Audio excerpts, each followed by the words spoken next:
Hello everyone and welcome to another Google Ads tutorial. Today we're going to learn how to find the ad group ID in Google Ads. We're going to go straight to the point. Before we do that, make sure you like the video, subscribe to the channel. It helps tremendously to create new content, so thank you very much in advance. And let's get started. So all you have to do is to come here to Google Ads. You're going to log in. You are going to click on campaigns and you're going to go to ad groups from the left-hand side column. So here you're going to see the list of all your ad groups, and all you have to do is to click on columns here.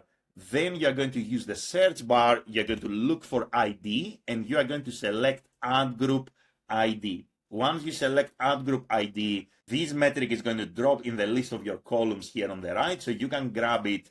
You can potentially add it in the beginning of the table, so you can drag and drop it in the beginning of your reporting table.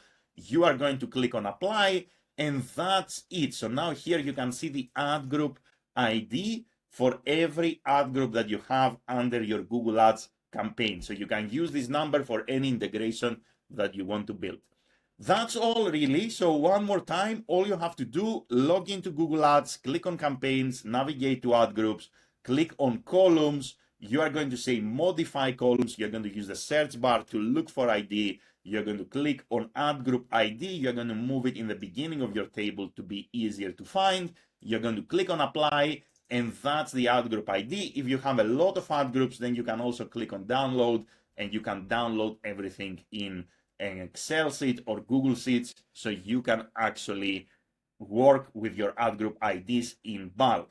That's all for this video. Thank you very much for watching. If you have any questions, let me know in the comments below. If you want to work with me, there are links in the video description, and have an amazing day in any time zone.